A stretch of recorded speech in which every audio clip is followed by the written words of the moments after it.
when I was in the Air Force, we crashed a plane in Alaska, and 3 or 4 got killed. 2 of us got out and spent a while in the hospital. But Burt Stacy survived an airplane crash, witnessed a bank robbery, worked at the Pentagon when JFK was assassinated, and witnessed 9/11 from the streets of the nation's capital.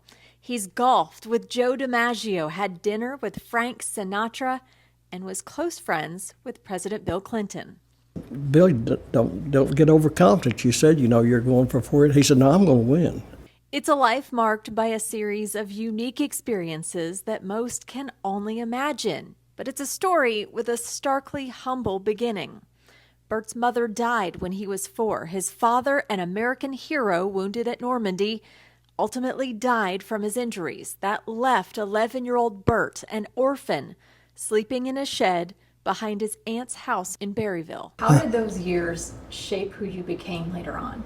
Those years made me want to work for what I had, or if I had wanted anything, I had to work for it. But I lived with my grandfather, and he didn't read or write, and so, we were kind of isolated. We mowed yards and did things like that until he got up. But he taught me a lot of valuable lessons, that how important honesty is and hard work, and so he died when I was actually 13. And my grandmother, whom I lived with, she died when I was 7. And my mother died on 2 weeks after my 4th birthday. And then my dad went to World War II shortly thereafter, and he had a pretty rough go with that. So he died in 49. But anyway, so it was just, it's not like I had a bad life. I had a good life. I had a lot of good, really good friends, and I would eat wherever I was, and everybody just took care of me. So it was good. Had a good life. At 18, Burt joined the Air Force and later transitioned to a career at the Pentagon. Then he became a banker in Virginia. In 1977, Sam Walton hired him to head a newly acquired bank in Bentonville, then called the Bank of Bentonville, now known as Arvest.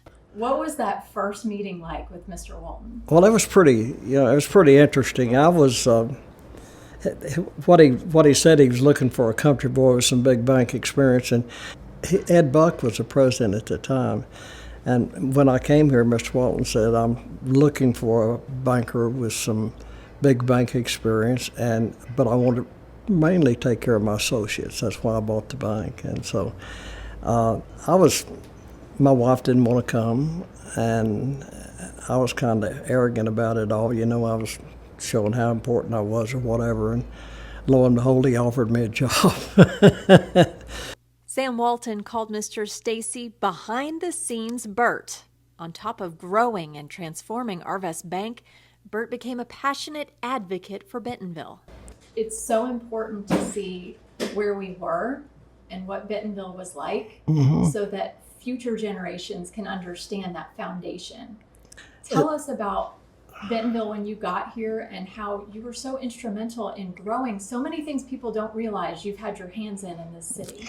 First of all, let me clear that I had my hands in a lot of things with a lot of other people with me that helped me so much more. Elvis Moody and Tim Summers and Don Walker and Marilyn Bogle and all these different people that were so good and so helpful, Jimmy Crabtree. But anyway, we were all able to accomplish a lot of things and get it done. But mainly, starting out, Jim Walton was very, very concerned about the square, keeping it intact and keeping the courthouse downtown. And so we started, one of our first projects was buying up parking spots around the community, which Jim Crabtree and John Shores and I did a lot of that and got it. But the town was a small town like any other small town, and is a lot of people who cared about it. And so, we didn't see this kind of growth, but we knew that Jim and Mr. Walton wanted us involved in the community and working toward it, and so we did that. But the growth has happened over a period of time. I was out of the community for a couple of years in Tulsa, and that's when major growth came. And Then when Tom and Stuart started their project, it of course changed everything, and it's been fun to watch. And the thing that I've enjoyed most is that I knew what good people they were and how they had the best interest of the community in mind. That's what they were trying to do. In 2024, at the State of the Chamber event, Burt received the Sam Walton Award, named after the man who gave him a chance and a life-changing job that brought him to Bentonville. If he were here today, Yeah. what would you tell him about the city he lived in, the business he grew, and the opportunity that he gave you to come here to the city? Well, I would thank him most of all, and also, you know, not just Sam Walton, but Jim Walton. Jim Walton's who I spent most of my career with, and I don't know what I would. I know Mr. Walton would be very proud. He'd be very proud of what's happened in the community as well as what's happened at Walmart. Most people say, well, what would Sam Walton do now? He would be proud of it. I want to talk about an essay that your grandson wrote about you. And How about that? I want to quote just a little bit of it. My grandfather had every reason to be sad and angry about his childhood circumstances, but he made his happiness anyway. I feel like that's the American dream defined. The biggest thing in my mind and today is I want to be a good example for my family. And I mean, that's how I feel like that I came from nothing to everything.